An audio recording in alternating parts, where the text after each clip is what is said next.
Welcome to the Jeff Knows Inc. Entrepreneurial Show with your host, Jeff Lopes. We are live on the Jeff Knows Inc. podcast. I'm your host, Jeff Lopes. Super excited to have on today Bud Jeffries. What is up, brother?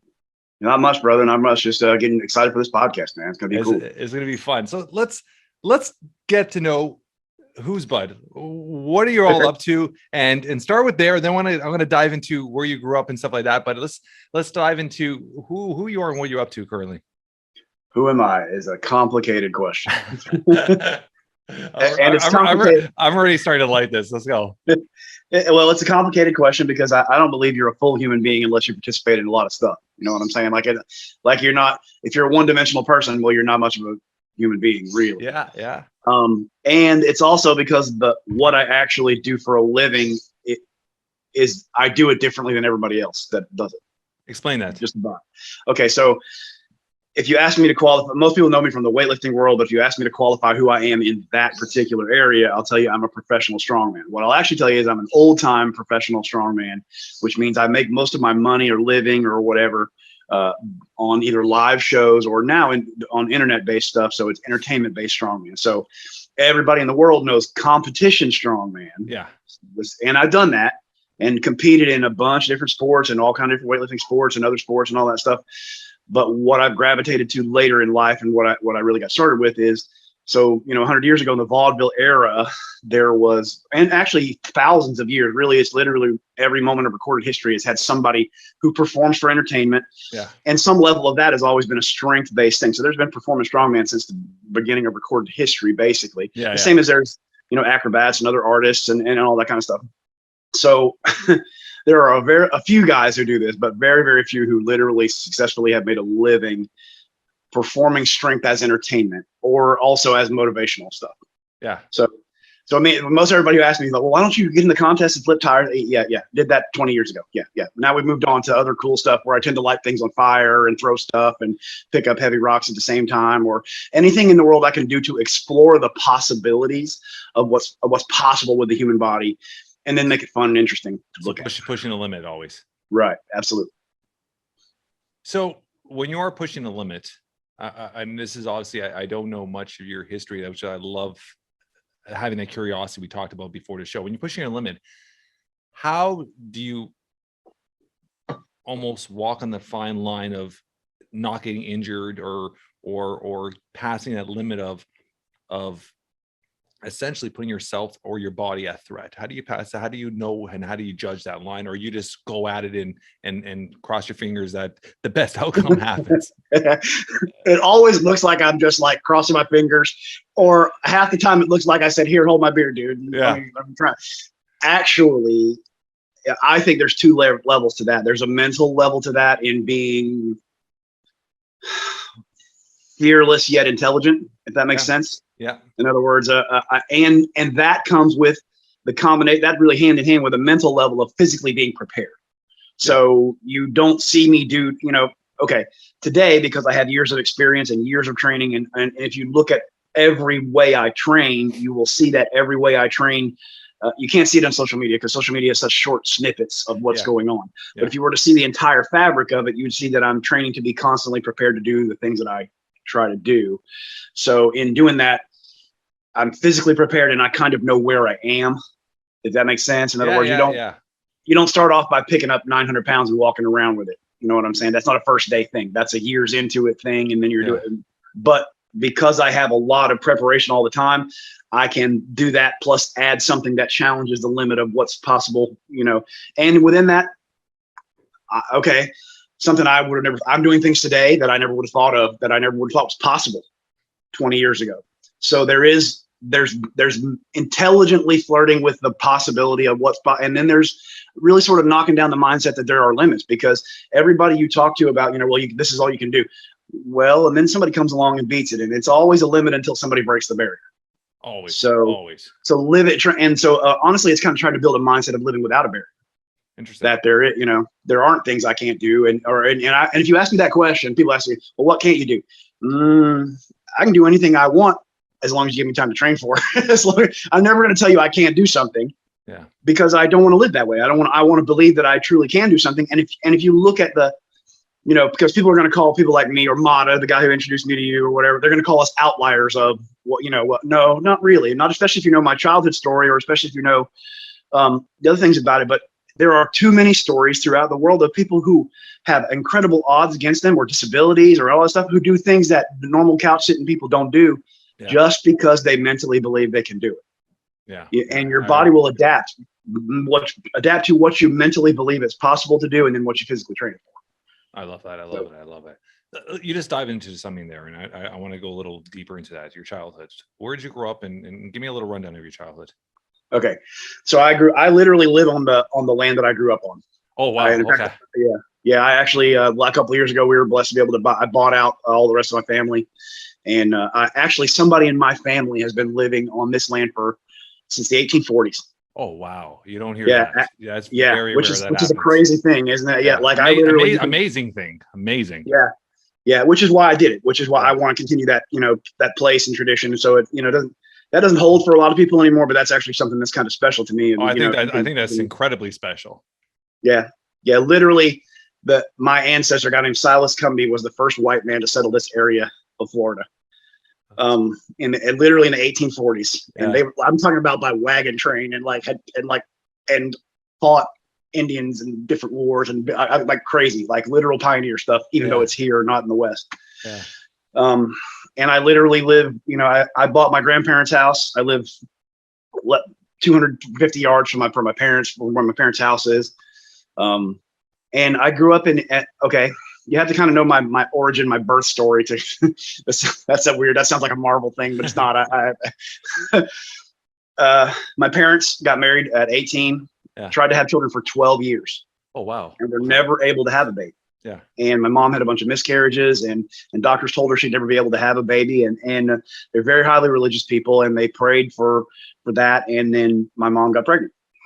And actually, it was several times my mom got pregnant, but this time she literally carried 2 full term. And actually, this is about literally, I was born in 1973, a couple of months after they passed Roe versus Wade.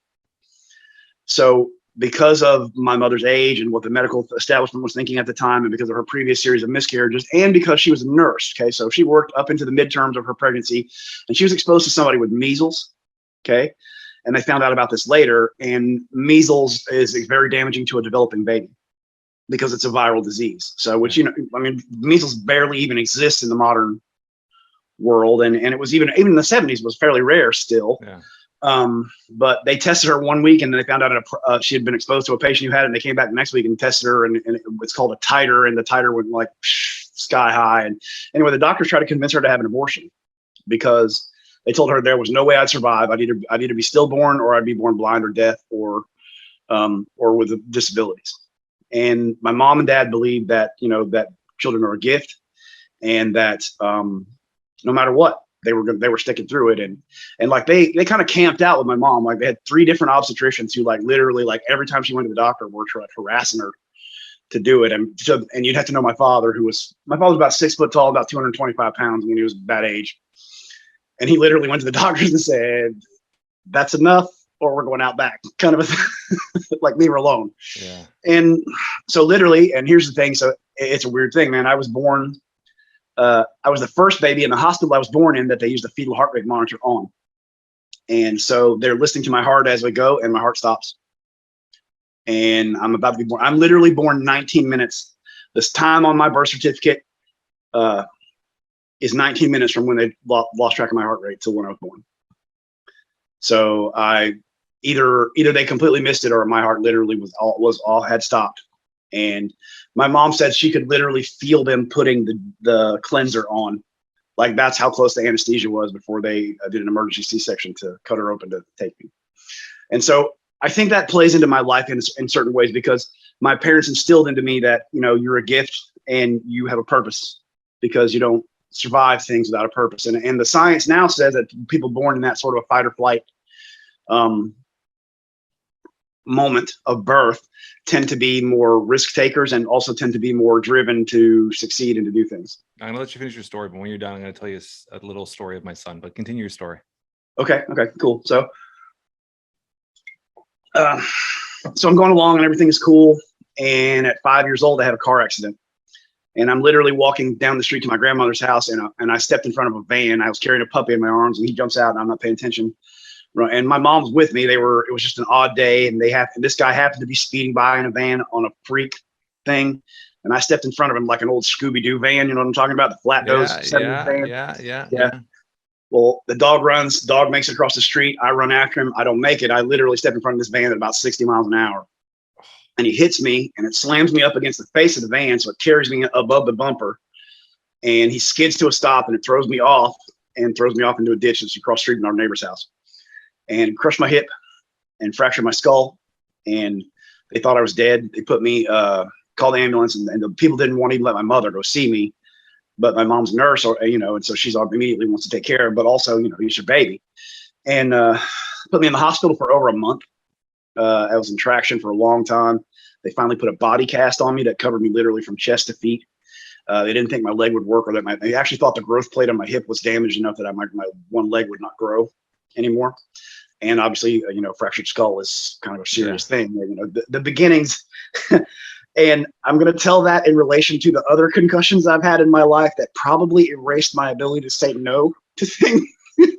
To things that might have been a gift. It might have been one of those, why did you do that? Because it doesn't make sense to me not to do that. Yeah. Because that part of my brain is shut off. Because you hit it so many times with a hammer, it's probably going to be off. That's it.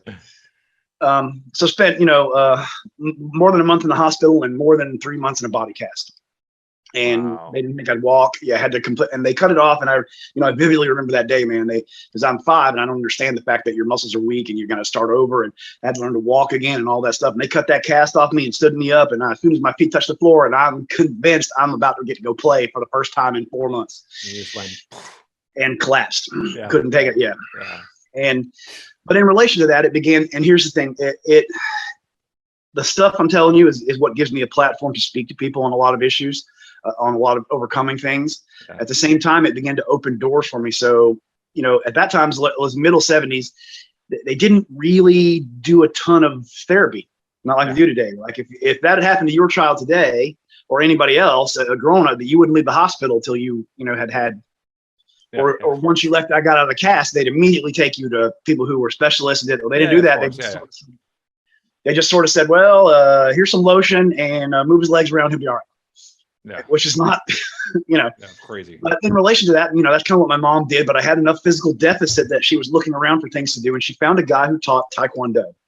And it was a weird thing because I'm literally from the city I'm in is in the county that's like we really are not backwoods. We're dead in the middle of Tampa and Orlando, but people sort of think that. And back then, 40 years ago, it really was. It was a very small town, very nuts. So it was kind of an unusual thing.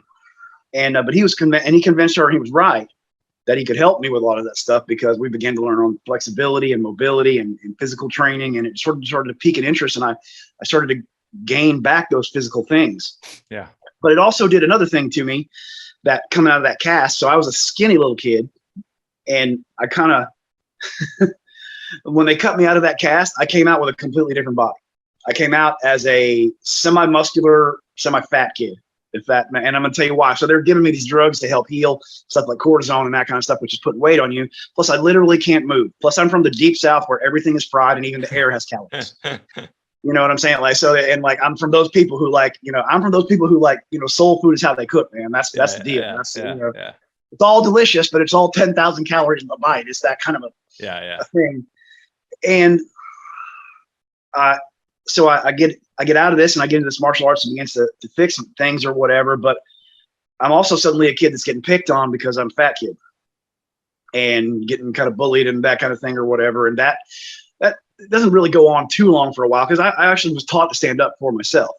And one part of that story I'll tell you about that. You know what shag carpet is? Yeah, of course. Remember that old 70s Austin Powers carpet? Yeah. Yeah, so I'm in that cast, and I'm 5, and I'm scared at night. I don't know what the difference, and there's a lot of trauma going on with that thing.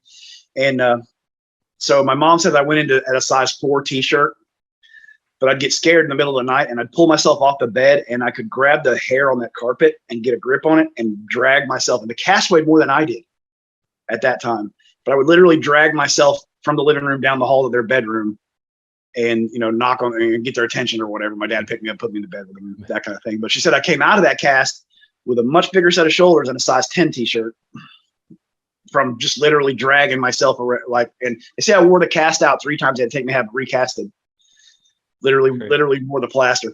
Yeah. And so, all those things start to happen. I get into martial arts, and that leads me to other sports, which, led me at 13, 14 to American football, which led me to powerlifting, where my real gifts lie is strength. But I believe in, if you look at what I do today, I try to mix every part of strength, endurance, flexibility, mobility, accuracy, hand-eye coordination, all of the possible traits a human being could possibly train from a physical perspective. Yeah. But that led me to powerlifting, which I picked up and had talent for. And, I started training, and 6 months later, I set 4 state records. And a year and a half after that, I was a teenage national champion, and I set 3 national records there. And I competed off and on through, I played American football for 5 years, 4 in high school, 1 in college.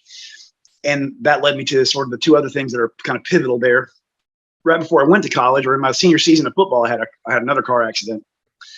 And a guy ran a stop sign and hit me in the driver's side door just behind my peripheral vision, and hit the car hard enough that it picked it up and threw it across a ditch into a telephone pole, and turned the car on its side, snapped the telephone pole in half, broke the front axle in half, and threw me into the windshield. And I hit the windshield with my head and broke the windshield, and ended up laying at the bottom of the car. And again, and they actually say this is statistically true, that most car accidents happen within a quarter mile of your house. It literally happened like a quarter mile from my house. Yeah. And it happened on a Sunday morning, and I was going to church. My parents were Sunday school teachers, and I was late. And because I was just late, because I'm 17 and don't want to get up at 4 o'clock in the morning. Yeah. And still don't. I'm 48 and I still don't want to do it. But I landed in these people's yard, and they thought I was dead. Everybody at the scene thought I was dead. Literally, the pastor of it happened across the street from another church. It's literally 2 doors down from my house. And the pastor inside heard it. They came out. He actually had to climb in the broken window of the car to get to me. And everybody at the scene said I was dead. They called my parents, and the ambulance got there. And the youth pastor of the church picked them up and took them wouldn't let them drive, took them to the scene. And I'm a believer. I don't know what you believe. I don't know anything about your podcast. I know about as much about you as you know about me. Yeah. Which is actually good, because this is makes it a really interesting format for conversation. But I should have survived that. Nobody should have survived the hit in that particular thing. I mean, I believe if people hadn't prayed for me, I wouldn't have. And I literally woke up. It was over 2 hours before I completely regained consciousness. I would regain at the scene. I did regain some consciousness, but only for split seconds. But I walked out of the emergency room 6 hours later.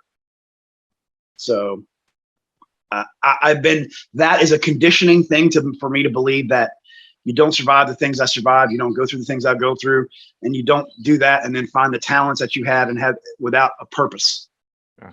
And I believe we all have a purpose somewhere. You just have to dig into it. I'm a strong believer in that. It's totally. I absolutely believe that. I don't really care what your story is. I don't care if it's not, okay, mine happens to have some dramatic moments where like, wow, you shouldn't. And if you've seen that car, nobody should survive that. But I did. And I feel like that gives me, a reason to share a story that tells people that you can get through just about anything. Yeah. And you got to find a way to help other people. And I found that strength over the course of that time became my way to help other people. And here's how that happened. So I'm at the University of Florida. I played a year of college football there, and in the middle of the season broke my shoulder. Literally so that's the end of football. And at that moment in my life, that was the only thing that only thing that existed was football. Yeah. Yeah. Not that I didn't study and do those things or whatever. That's not what I mean, but that's the only thing I cared truly about. Yeah. And I literally, you had goals to go pro? Yeah, well, I did. Although, I mean, and here's the thing. That's a weird thing to say, because I would tell you nothing is impossible, but dude, that was a long shot. Yeah. And for many reasons, it's just, I mean, literally, when you literally boil down the odds of the millions of people who play football in high school. Yeah. Any of the 4 major sports, it's crazy. Your likelihood of getting from the playground to the pro level is so astronomical. It's like winning the lottery. Yeah, so it's probably higher. It's probably higher. It's crazy. Yeah. So I had that aspiration, but I don't know how realistic it was, because regardless of whether you're talented or not, I mean, That's literally like saying, I want a ticket to the moon. I want, I mean, that's about, you know, and I don't classically fit, what the NFL would have been looking for at the time. I'm not tall enough. I'm right at 6 foot tall. So they would have been looking for a guy who's 6'4". Even though I was, you know, at 17, I had the highest squat on the team, and or actually I was tied with the other guy with a 5th-year senior for the highest squat on the team at, you know, at 17 years old. Like I had the physical tools. I didn't have, it wasn't right. And it wasn't my direction. It wasn't my purpose. And that's another part of my story, that like sometimes what you think is your purpose is not. Yeah. And you have to redirect mentally, and you had, because I thought it's all about pivoting, right? You're constantly pivoting. Right. And you're constantly finding the reality, fleshing out the reality of your purpose is a whole different thing than having an idea of what it is. Yeah, I agree with that. You know what I'm saying? Like literally getting to the end game of it is probably going to be an entirely different trip of what you thought. Because I mean, if look at the modern business landscape of America and the modern educational landscape of America, you're looking at 25, 30 years ago, go to college, get a job. That's going to be and that's not stable at all. No. Now that's not even, you know, that's not, I mean, how do you even recommend that now to kids that, I mean, if you have a specific plan and you want to be a doctor, okay. Yeah. Educationally, you must do that. I always say there's 5 professions. There's 5 professions: accountant, doctors, lawyers, architects, and some type of like educational, like a teacher or something like that. Those are the 5 professions you do need to go through the school path. Everything else is, I mean, there's a certain amount of knowledge and a certain amount of entrepreneurship that needs to be taught to kids at a young age and let them find their path. And that's not taught, and it's not taught. We could talk about that all day. That's another topic for another day. But I mean, I always say too, there's certain skills that are not taught, and I've been teaching to my kids from a very young age. It should be taught to kids from a very young age, which is simple: sales, networking, public speaking. Those are just basic stuff that should be taught to every kid from a very young age. We're gonna have so much better leaders, so much better. Oh, absolutely. Absolutely. And you climb the corporate ladder so much quicker, right? Right. Or if you're like me and you have an outside of the box set of things you want to do. Yeah. It gives you it would have been, it would have been much easier had I had those skills taught to me earlier, because learning to monetize a dream that's out of the box is a very different thing than learning to live within a corporate structure. Yeah, 100%. So with that path from competitive, did you go that route ever of the strongman, like those world's strongest man comp? Did you ever get that route or no? I did, but again, there's a sort of a timing thing. And again, that's sort of also one of those pivotal moments of, this is not where I should be. Okay. So, and here's what I mean. You have to know a little bit about the history of the strongman competition to know about that. Okay. So I don't know what you know, but let me give you the brief history of that. The World's Strongest Man competition, okay, is actually a TV show. It is essentially, 100%. Essentially it is. Yeah. And when you really look at what's filmed and what's done to do that, that's what it is. But it started here in America as a wide world sports thing from the NBC in the 70s. Yeah. Okay. Now it ran for 3 years here, but then they had a competitor got injured and sued them, and they sold it off. And they sold it to an international company who took it to Europe, and it didn't exist again in America for nearly 20 years. Yeah. And so there was like the first 3 strongman competitions, you'll find them on the old NBC TV stuff. Yeah. And then it's gone. And the only stuff and after that, it only existed in Europe, and it only existed in like late night cable, like 2 a.m. You could diehard fans were finding it that, you know, like literally 2 a.m. you'd get up on ESPN 7 or whatever, you know. And it didn't start to come back to America till about 20 years ago. And what happened was some American guys who had been other kinds of lifters, and they had European friends, and they were interested, but nobody was doing it here. So they just said, hey, let's do our own thing. And that's when, in the early part of that, they began to build a legitimate amateur to professional system. They began to build what it is today, which is widespread competition. Yeah. And they began to sort of rebuild this whole relationship with the European contingent, so that there now is there's always a series of Americans in the competition now. Yeah. Whereas there was literally only one American that during that hiatus period from when it was the very beginning until later, the guy named Bill Kazmaier was literally the only American that ever won and ever really competed heavily. He still judges, doesn't he? He did well. He's off and on now. For a while, he was their kind of color commentator for several years. Yeah. And, now I think he still does one or two competitions. I don't think he actually works for the same people anymore. But that's kind of. And then Strongman grew its own factions after that, as far as like the Arnold Strongman competition is his own thing, World Strongest Man competition is his own thing. Yeah. So here's what I mean with that. Okay, so I got involved in that, and I was finishing sort of my powerlifting career, and I was the first state chairman for the University for Florida, and I put on the first contest in Florida, and then, but that's like you're talking about the early stuff. Yeah. And like what I found out then, and back in those days, okay, and it still is to this way to some extent.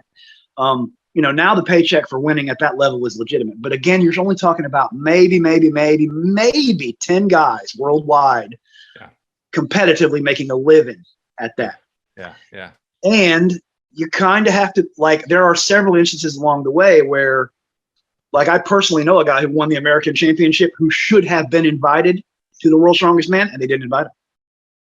Interesting. They didn't like the way he looked comparative to the guys they wanted to, the guys they wanted to bring in there. I thought it was actual like qualifiers, and you would. It is. It is. And it is also, now. But it was also and it's more legit. Yeah. So you got to remember, they still control all that at the end game. Yeah. So there's no that who gets invited and who doesn't. Now it's a reality TV show in a way. Absolutely. Yeah. Okay. Yeah. Now, becoming a professional now as a strongman in the competitive sense is a legitimate amateur to professional. You have to win your way up to becoming a professional. Yeah. Now, whether you win as a professional and you go to the top end contest is still a little bit. It's much more legit. Like, they can't stop you, same as kind of thing. But it's almost a little bit like boxing. Okay, you can be best fighter, number one ranked guy, and whether or not you get a title shot depends on whether they want to give it to you. Yeah. You know what I mean? So it's a legit professional sport that way, amateur to professional. But again, so in the early days when I was involved in it, there was no money. Yeah.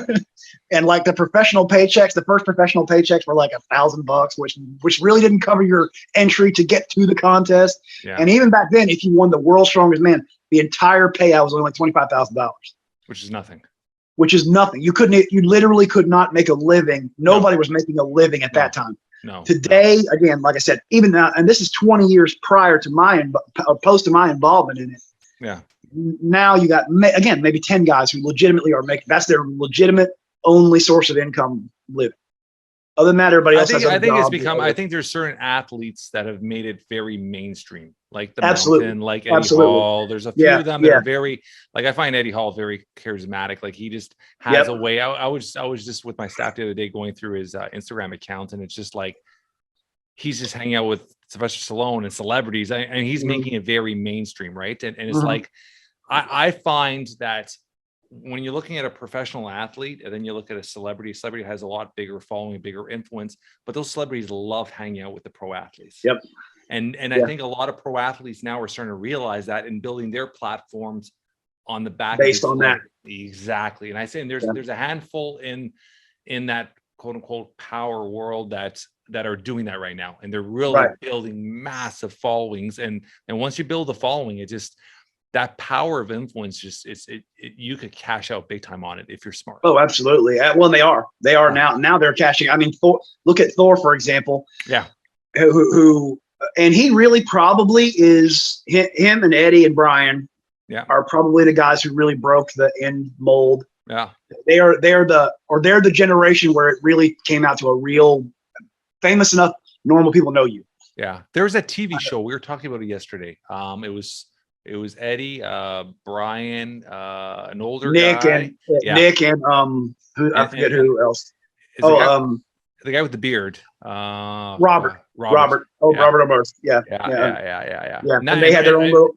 They would do their fun little competition, and that. I mean, I would get people talking about that all the time. So it showed how mainstream that even a show like that became really quickly, right? Absolutely.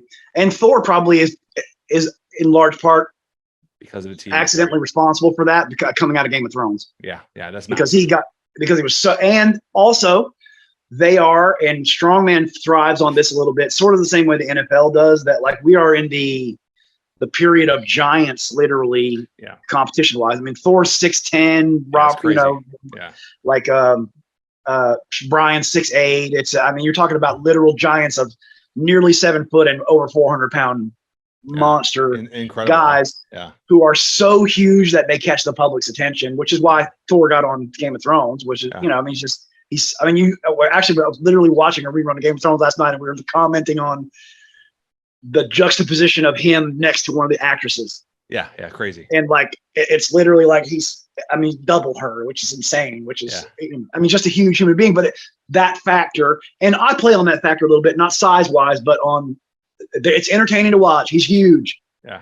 And Strongman, the reason things change all the time, and actually, which is both good and bad, the reason the events, especially at the TV show level, change on a regular basis is, you got to remember, it's a TV show. They're trying to make it as entertaining as possible, not necessarily what's the safest or smartest or so they use some apparatuses that are pretty rough on the cats that are doing it. And it's all, and it's, and you got to remember that they'll stop you and start you just to get the right camera angle kind of stuff. Well, like, so they do that. Yeah. They don't do it as much anymore, but they used to do it. Like, I mean, it was a thing. Like and sometimes they would film those things and it'd be all day to get one event because they getting the camera and getting the whole, which is why they move it from country to country and they got all these different backdrops and all that stuff. Why that's and why interesting. Interesting. And I play on that a little bit, and I think it's a totally legitimate thing to do. And I tell you, because I get a lot of flack from lifters about, why don't you do the regular lifts? Because I've done the regular lifts for 30 years, and now I'm bored. I want to go play. I want to go do something else. And normal people consider us all freaks to begin with, so why not do something that's entertaining, that catches more people's eye? So are you on I don't even say this, but a traveling show? Like, what do you do? How do you get in front of audience? Not anymore. Okay. Yeah. So in the early part of my career in that particular thing, I did a lot of traveling, and did a lot of churches and schools. And the last real heavy part of that for me was I got involved with a group that books they book shows for schools. That's their whole deal. They book about a dozen acts, and they happen to book a lot like the Old Time Circus. So like that particular company was started literally to book rurally. Yeah. And it's like you're like 80, 100 years old, and they booked all kind of acts for years and years and years. And the idea was to get people who did educational things or unusual things to schools with kids that would normally never see them. Yeah. Okay. And now they just book all over the United States. So in a 3-year period, I was doing, with that particular company, I was doing 300 plus shows a year. Wow. Yeah. Yeah. So that's 2 school assemblies. How long did that last? I did it for 3 years. Okay. I did it in a 3-year period. I did over 1,000 live performances. Wow. And that's, so you got to remember that follows the American school year. So that's at least 2, sometimes more assemblies per day, 5 days a week for 9 straight months. Wow. With literally the 2 days off for Thanksgiving and a week off for Christmas. And then that's like almost like a WWE wrestling schedule. Almost, yeah, where you're in different city. You're different city every night, almost, or different, different state every week. How did it take a toll on you and your training and everything? I mean, that's okay. That's a lot of wear and tear on your body. It is. Now you have to remember, you do some things like what you do in a live show may not be what you do in training, if that makes sense. Of course, yeah. In other words, okay, so like, you don't do things in a live show with kids that you're going to fail at. You're doing things that you're practiced with. Yeah. Whereas in training, you might push to a level where you might not make what you're doing or might not be able to physically complete it. Yeah. But I know if I know I have to do this show 4 times today, I need to do something that nobody in the audience can do. Yeah. And I'm absolutely positive of, but it's still well within my capabilities. Yeah. Yeah. So it did and it didn't. Probably the travel took as much or more of a toll than the show. Yeah. Yeah. The travel and different beds, different hotels, different, during this process, are you, mind me asking, are you married? Do you have children?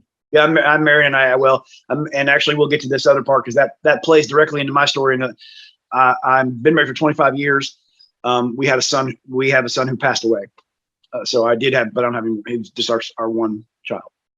And that plays directly into what I do now and to the story of actually the parallel story to my life and the parallel of what's going on with and why I do what I do today. Wow. Let's dive into that if you could. Okay. So you see I'm wearing a shirt. You can read the top here. It says Noah's Army. So let me tell you all about that. So, and I told you the things in my life there. Pardon me if you can hear the dogs. They're somebody's. It's okay. All good. So I got married 25 years ago to a lovely woman named Heather Leahy, and she is now she's been my wife for 25 years. And it's so incredible the parallel of our son's life to mine. And let me tell you why. So my wife was just like my mom. She had 5 different doctors tell her she would never have a baby. And in that, you know, when she did get pregnant, we thought, you know, it was impossible. And my son, when he was born, like I said, it was an emergency C-section for him. She was in labor for 40 plus hours. And in doing that, he nearly died. His heart completely did stop on a fetal monitor. In fact, I was literally sat in a high risk room. They have a high risk pregnancy rooms in hospitals where you go when they know you're going to be seriously in trouble. And I'd been in there I had been there awake for 40 hours with her in labor. I'd been awake for another 15 or 16 hours before we got there. So I'd been up for 3 days without sleeping. And like the doctor who was there actually in our town has gotten kind of notorious for this. He was kind of famous for blowing people off and doing stupid stuff. And we didn't know this at the time or whatever. And our son's heart rate just literally stopped. I'm watching it on the monitor and it's gone. And he said, well, we'll give it a few more minutes and see what happens. And I was kind of delirious, and I grabbed him by the collar and picked him up off the ground and told him, if you let him die, I'll throw you off the roof of the hospital. Because at that time, I was the biggest I ever was. I was about 385 at 6 foot tall. So I was a really big, really aggressive cat at that moment, and really pissed off and really hadn't slept for a long time and really, really, really worried about my wife and son. And so she has an emergency C-section, literally almost exactly the same as mine. I mean, literally we went from there to the operating room in minutes, and she was under and it was happening and the whole thing. And he was born with what's called failure to thrive, and which means they left him literally in the womb too long. And they found out that the placenta was detached as well as the umbilical cord wrapped around his neck. And he didn't breathe very well. He survived it, but he did not breathe very well. So he spent 5 days in neonatal intensive care. And they told us, you know, he's going to have problems. He's not going to be okay. We want to track him to make sure his developmental stuff is right. And they're wrong. And he comes out fine. Now, we do find out that he may have had dyslexia later, and I'll tell you how we found that out. And you again look at that parallel to my birth. And at 5 years old, I had that car accident. Well, at 5 years old, he broke his arm. And we took him to the hospital to have it set, and they gave him a drug called ketamine, which is actually a dissociative, not a sedative. Okay. And we're the only country that still gives this to people on a medical reason, because it's cheap. And what it does is it's almost like a date rape drug. It puts you out and you're not supposed to remember what's going on, but it doesn't actually stop you from feeling things. It just makes you not able to fight. So they give it to kids because when they go to set a bone or something like that and they want to put them out, it only puts you out for a little while and then you're right back. And but here's the thing, it does brain damage. If they gave you or me the dose level comparative that what they give to a child, we would be permanently brain damaged. But child's brains regenerate fast enough to get past it, which is horrifying to me. And how would you know this until you get there? So he's fine and everything is cool, except we take him home from that and find out that he has a reaction to that drug. And it's like we took him off of heroin or something. He threw up every day for 6 weeks. He had literally had like withdrawal symptoms from one dose of this particular thing.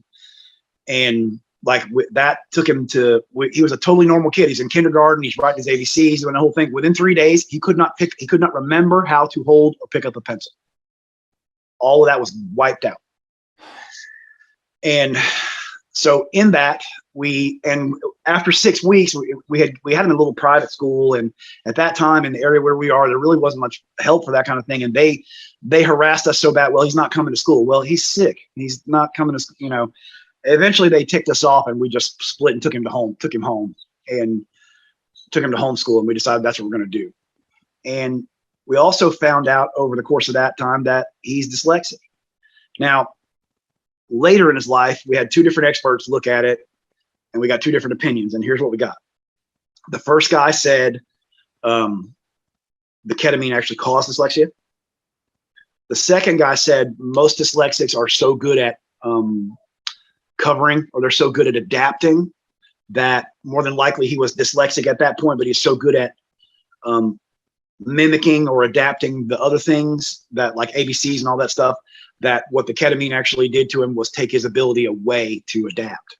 So it allowed that dyslexia to be seen, versus they often don't find dyslexia in children until they're much older, and kids struggle in school and they can't figure out why. Yeah. Well, it just happened to him when he was really young. And so you got a kid, you know, who's had some stuff stack up against him already. But here's the thing, he becomes literally a monumental human being. So he goes from that, and here's something that I talk about with people, but anybody I talk about with kids, what to do with kids, he was blessed with one real special thing, I think, because of a bunch of real special things when you really hear about him. Once what I do for a living exposed him to extraordinary people. So it's one thing to see your parents do something. It's another thing when all your parents' friends do extraordinary things and you think it's normal. So like he literally called some of the strongest cats on this planet, all-time world record holders, uncle. And, you know, like one of my best friends is a guy named Dennis Rogers, who's literally probably the best performing strongman, the most successful performing strongman to ever in the history of it ever. He calls him Uncle Dennis. You know what I'm saying? Like you're talking about a guy who could do one arm, one finger chin-ups, and it's a totally normal thing to, you know, and because of that, we committed to exposing him to everybody we could who was extraordinary at all kind of other stuff. So anybody who was a performer, anybody who was a musician, anybody we could get him around who did amazing things. And we decided to instill in him that whatever you think this weakness is, or whatever the problem is you got, is actually a potential, not a problem. Yeah. And extraordinary is not unusual. Extraordinary is normal. Less than extraordinary is subpar. And in that he began to grow up with a belief that, well, why this is the most normal thing in the world. Why can't I do things that like that? Self-belief, such a powerful thing to teach your kids. Yeah. And so my wife completely homeschooled him from kindergarten on. And he just became this amazing human being. Like part of what we did for this dyslexia thing is music tends to help kids like that. Yeah. And so we put him in music. Well, he didn't just play. Now he played 9 different musical instruments. You know, he didn't just, and so he started performing with me when he was 7 or 8 years old, doing cute stuff on the stage with me and doing, you know, lifting. He was strong then, but we didn't know how strong he was going to become. And he literally started setting world records at like 12 years old. Oh, wow. And he's the only 12-year-old so the old time guys had a lift called a hand and thigh lift, where you only lift a bar about 1 inch, 2 inches off the ground. And it's literally the top end of a deadlift, if that makes sense. It's like the last 2 inches of deadlift. Yeah. Okay. Well, at 12 years old, he did 1,000 pounds. At 12 years old. Yeah, I got it on video. And then he begins to develop in other ways, and he decides he wants to accelerate his schooling, graduates with honors from the program we used at 15. At 13, he gets involved. My sister brought home this charity sporting clays tournament flyer for a church. Do you know what sporting clays is? No. Shooting. Okay, you skeet and trap. Have you seen that? Yeah. Okay. Yeah. So it's a related game. So those are considered shotgun sports or shotgun games, and you're shooting at a little orange disc flying through the air. Yeah. So it's essentially the same thing, but there's different ways to play it. At different angles you shoot at. It's just that kind of thing. Sporting clays in that particular world is the one with the most total variety. Okay. So in the other ones, you're always shooting the same direction. Yeah. Sporting clays, you could shoot any direction. It doesn't matter. It's meant to simulate bird hunting. So literally targets come from up, from down, from behind, from left to right, there's just any possible angle you can consider. So he decides, he said, Dad, I want to try this. So we go practice one time on the Friday before that, and he goes out and wins the youth division the next day. Wow. And we begin to figure out that, and he's like, I really enjoyed that. And like, it's kind of like you get on a mailing list. Like we went one time and then we got flyers for like weeks of every other, and so he's like, so we took him 3 or 4, I think we took him 3 times in a month. By the 3rd time, there's these old guys that are watching, and they have a team, and they walk up to him and so he's won the youth division 3 times in a row. Yeah. Now at different competitions. like out of the gate. Yeah. And they come up to him and say, "Hey man, our fourth guy didn't show up today. You want to shoot with us for the team?" And he's like, "Okay."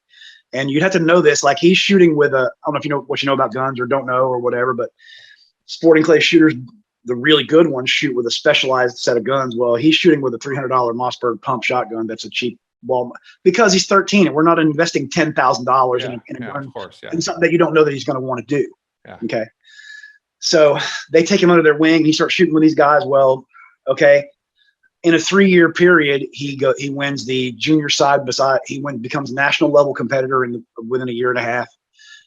He's the youngest man to ever. At 16, he won the Florida Masters Adult Champion. And what you'd have to know about that is the other 10 guys in the top 10 of that are professional world-class shooters, some of which from overseas, some of which from amazing. Like you're like, if you win that competition, you're shooting against the best people in the world. Yeah. It's, the same guys at the world championship are there, those guys.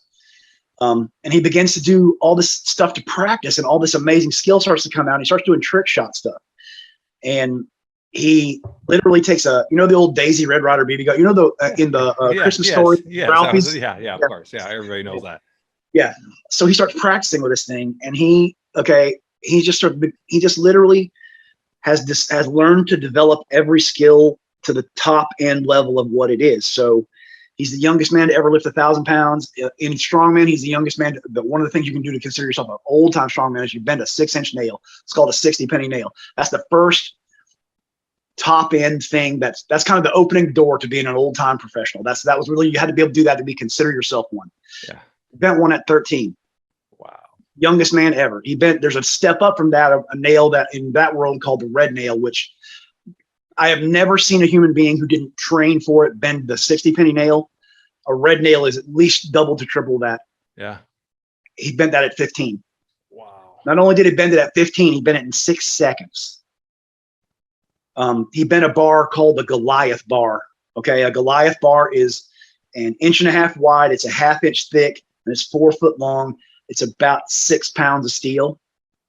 He bent that at 17 years old. And the youngest person ever, there's only been about 10 guys who've ever bent that bar. Wow. He bent this one, you kind of have to know what this means really, but he bent a 6-inch octagonal cold hardened chisel. Like there's literally only 3 or 4 people on the planet who could bend that. He bent that at like 18.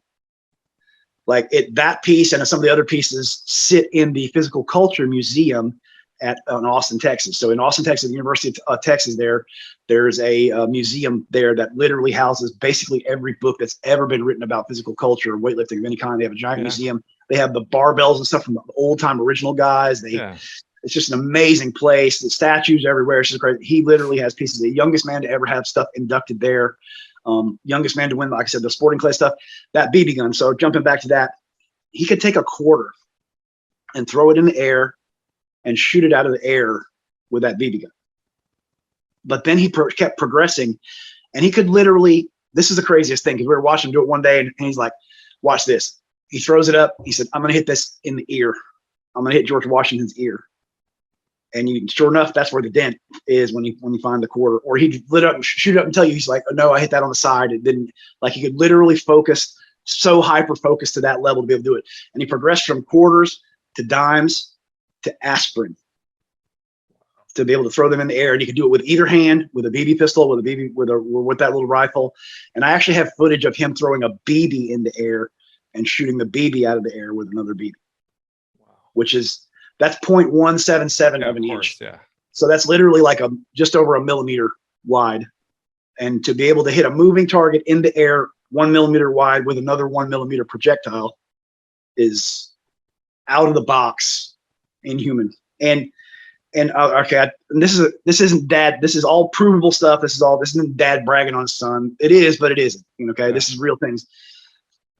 And he had, beyond that, character was above and beyond anything he ever physically did. Since he was 6 years old, he wanted to become a deputy sheriff. He wanted to help people. He literally, we found out later, was literally known around the county for the sheriff, for stopping and helping sheriffs during problems and stuff like that. He never said a word to his own parents about this. And like at 18, he becomes the shotgun range manager for what he does. He's been shooting on the sheriff's teams. He shoots with all these military guys. He's recruited by law enforcement agencies all around Florida and across the country, and can't even go to the academy till 21.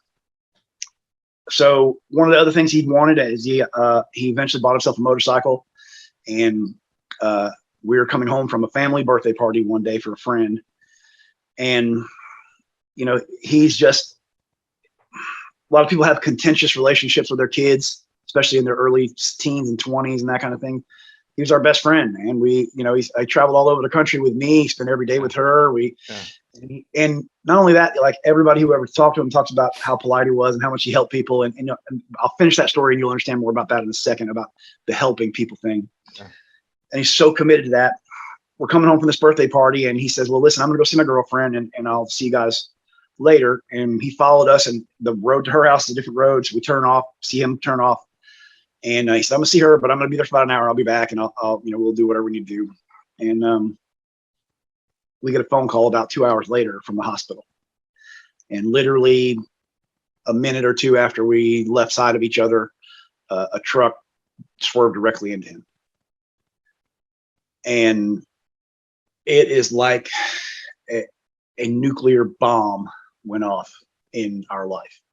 I mean, I can't, there are not words in me, at least, to explain this. So we get a call from the hospital, and he's seriously hurt. They tell us to come, and we find out what's going on. And actually a large commercial vehicle literally turned directly into him and hit him head on.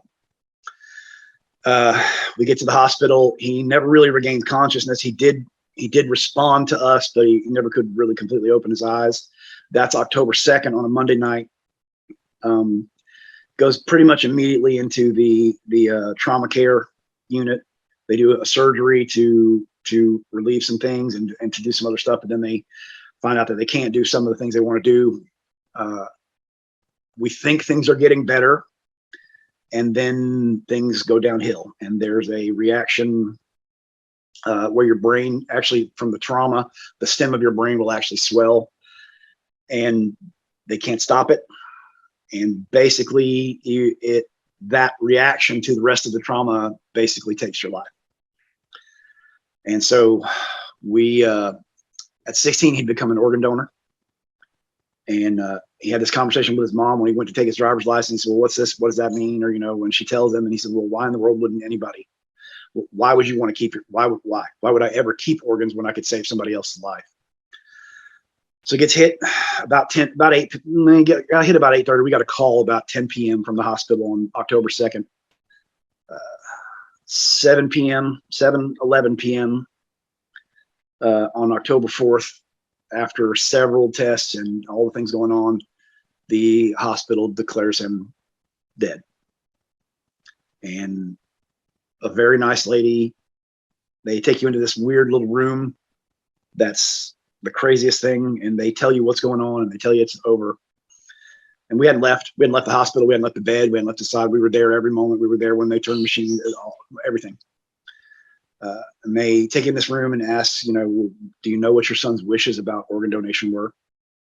And we say, yes, we do. And what would he like to do? And we said, well, we're going to give a full donation. So we found out about all this stuff as you go, because there's so many things about organ donation and all that stuff that you don't know. And so we gave what's called a full donation, and what he gave, which means they take every organ they can possibly take that can save somebody else. They also take skin and bone, and in doing that, they can do bone grafts, they can do bone marrow, they can do skin transplants, they can do a lot of things. They can do things I didn't even know about. So for instance, that night, they literally jump into action. Like the minute that happens, a series of things start to happen all over the state. And within 30 hours or so, they have set up all the surgeries. They've set up all the other stuff. So that happens at 7 o'clock on Wednesday, 2 a.m. on Friday morning. They do the actual organ donation surgery. And here's where this comes from. So he had planned to pay his own way through the Sheriff's Academy. He had set up to do that. He was 1 month away from starting the Sheriff's Academy. And we were so locked into what was going on. We barely told anybody. We told our immediate family. That's all we even told about what was going on. And the waiting room for a solid week, there had like 40, 50 people in it waiting on him in the trauma unit. So we go to leave, and we were walking him in. He's in the bed there. He's surrounded by nurses, and they got all these machines on the bed, and that basically keeps your body, not your mind, but your body alive until they can literally take the organs to give to other people. And there's so many things they have to do. They have to match and all this stuff we found out later. And so we go to walk with him, and it's from one side of the hospital where the trauma care is to the surgical area of what's going on. And we come out of the room, and these giant doors open, and we come out of the rooms, and as soon as we turn, there's a hallway with police officers and firefighters and military veterans in uniform standing on either side, who came at 2 o'clock in the morning to walk with him as an honor guard to the last moment. 60 plus people, including our family, and those people came at 2 in the morning just to be there for the last moments. It was enough crowd. It literally stopped the traffic in the hospital, because once we passed, literally every people trying to pass the cross hallways had to stop. And one of us made a comment when we looked back, and we got to the surgical center, and the doors open, and you say your last goodbyes. And then looking behind me, it looks like an army. And in response to that, in our life, we felt this. When you look at the statistics of what happens to parents after a child in a situation similar to ours dies, either their marriages break up or they commit suicide, and it's like a 50% rate. It's incredibly high. And we believe that you have two choices here. You can literally curl up and either figuratively or literally die from it, or you can get up and do something about it. And we believe that our son and that people's loved ones don't want you to curl up and quit life and die. And so in response to that, we created a charity and called it Noah's Army. And what we do is raise money to help first responders, law enforcement officers, and military people get through educationally, either the first responder academies or the fire academy or the police academy or whatever, to get through, because that's what he was committed to doing. And I'll tell you about this is somebody you didn't know, but the people around him were so committed to what was going on that the things that were the dreams in his life continued to happen even after he was gone. So we had the funeral about a week later. The sheriff in our county, who's actually a fairly famous sheriff because he's been on Fox News 100 times,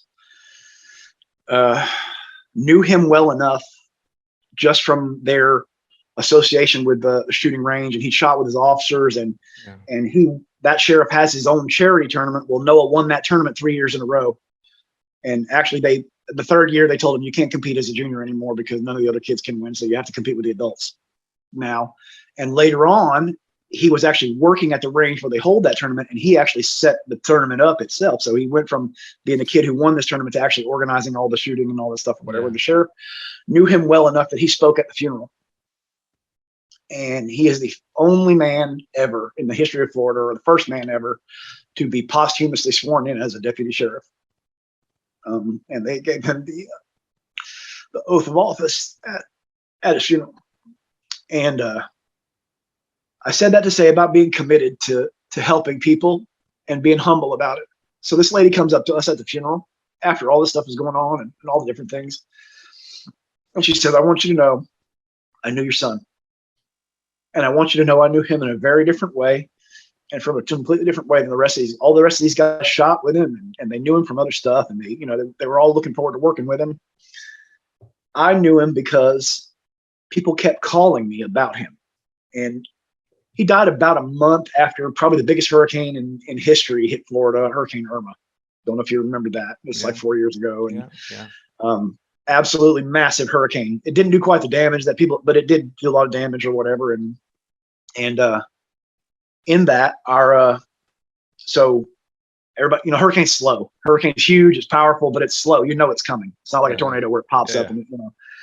So in that, we're preparing for it. And so at that time, my parents are older. My wife's parents are older, and his girlfriend, her grandparents are much older. So what we decided to do would be the safest thing is I'm going to go stay with my parents. That way the younger, stronger people can be there. My wife's going to go stay with her parents, and he's going to go stay with their grandparents. And it all happens, and we were all kind of in contact, and he decided to ride his motorcycle over there.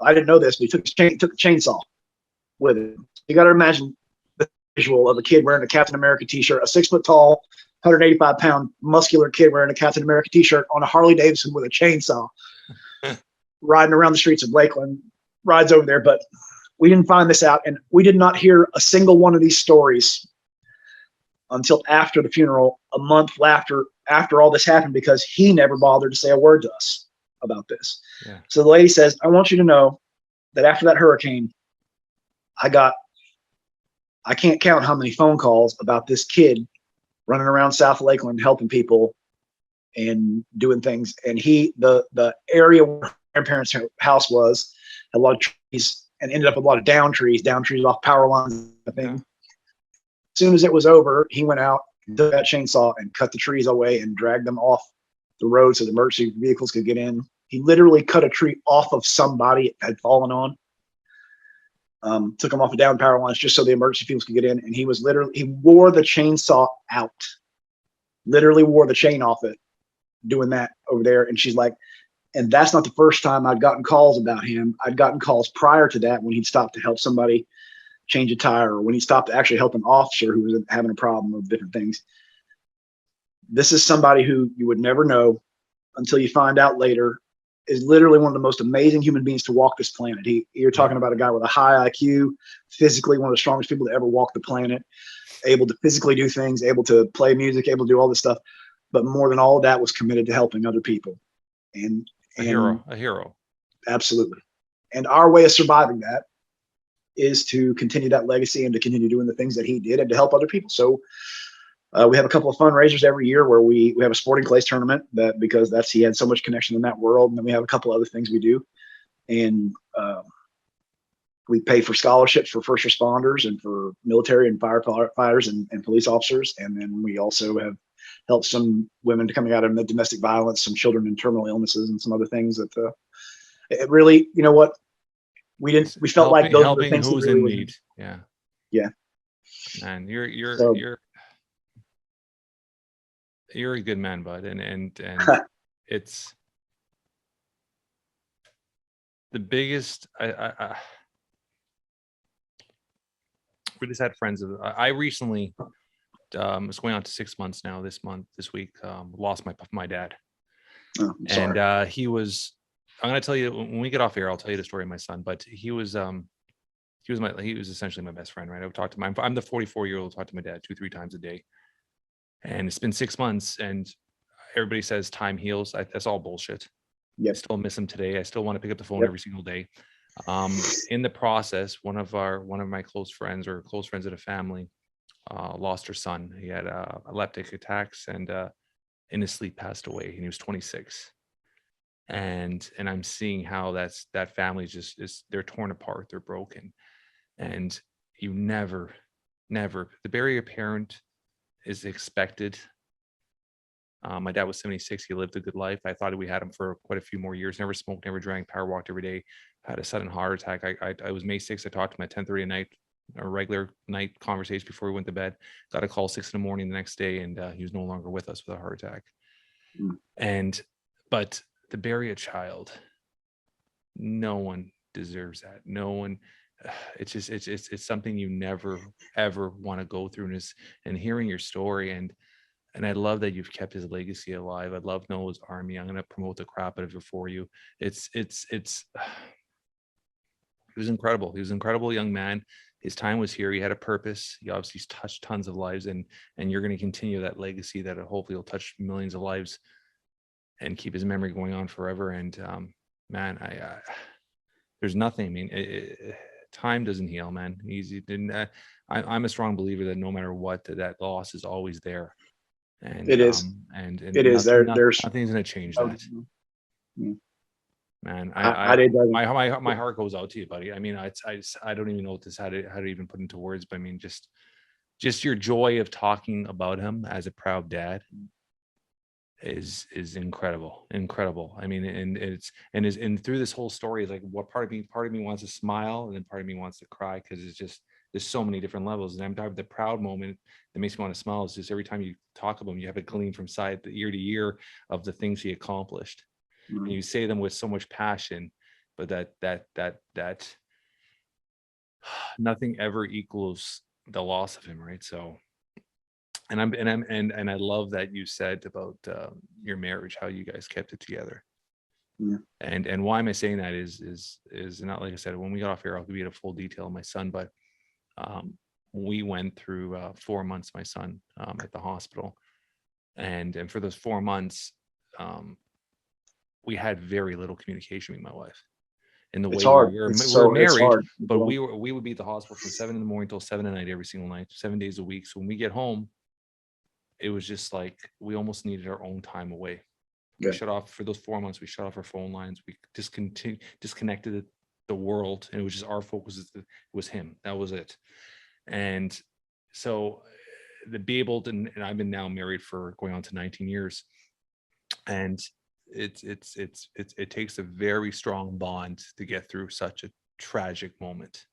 So congrats on that, and congrats on and people don't know you need that bond. You need, like, I would never have survived this without her. Yeah, 100%. I'd have gone completely, I'd have gone really, really, really insane off the deep end, more than I am. But yeah, and people don't know this, and I don't know if anybody talks about this, but you need each other, and you also have to make some space for the way that you're going to grieve or deal, or in either a stressful situation or that legitimate ultimate loss situation. It's going to come out different. Yeah. From both of you, and sometimes you just have to be able to make some space for each other, and be like, you need to, and sometimes it's hard because sometimes you need to put your arms around each other and just be there, and sometimes you need to walk off and let them be them, and let them deal with it their way, and let them handle, I mean, I always say, through that time of the hospital, and even when my dad just recently passed, both times there were different dogs, but both times my dogs were essentially my therapy. I would get home and I would go for an hour, 2-hour walk with my dog, and that would just be my time for myself. I would talk to, that was my therapy, talking to my dogs and stuff. And it was just my time. Like, you need that space sometimes. You need that breathing room, that time just to allow your mind to be just running 24/7 to clear through it.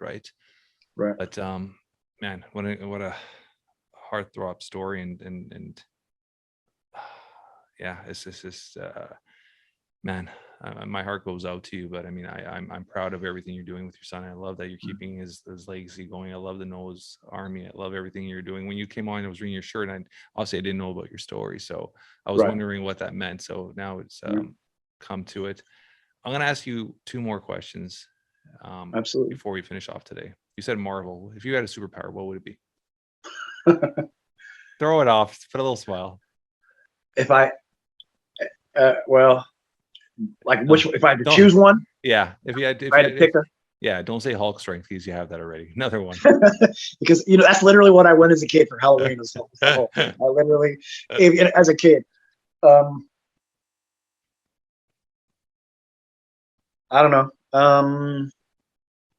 What comes off to the top of my head, and it's probably just because of the conversation we've been having. I know what you're going to say. Go. The ability to heal. Yeah. The ability to yeah. That probably is mine. That comes off as my top at the moment. But yeah, I don't know. I'd have to further review that question to see if I. if last question, if something were to happen to you today, how would you want to be remembered? By your loved ones and your family, friends. By my loved ones and family, I'd want to be remembered different. Well, I want to be remembered the same by everybody. Yeah, I'd want to be remembered. I don't think you do what I do, or try to do out of the box, or try to do things that are true accomplishments without wanting that to be a part of you. But at the same time, that's not really the thing I want. I want them to remember that I loved them and cared for them, and that I did my absolute best for them, that I really stood up like a man is supposed to do to take care of the people in his life, and that I was good to them. And that I did my best with everything that I have, and did my best to help not just them, but the rest of anybody I could in the world that we could help, that I truly fulfilled the purpose of my life. I think that's how I'd like to be remembered to them. I love that. And I'd like to be remembered the way we mostly remember Noah, is the joyous things. And I'd like them, I would hope that they'll have some of the conversations that we've had where somebody still tells funny stories about, what Uncle Bud did or what that kind of, that's what I would hope to be. I love it. All our show notes, I'm going to put all information of Noah's Army, how to get a hold of you, how to help support it. I'm going to promote the crap of it on my end. And this has been an incredible conversation, and I hope to have you on again and keep this little friendship going, because I'd love that. I think there's so many layers to you that we can connect to off the air. And I appreciate you, man. I'm so happy we connected. Absolutely, man. This has been a very cool conversation, and I love this format. I'd love to do it again. That would be. Thank you, buddy.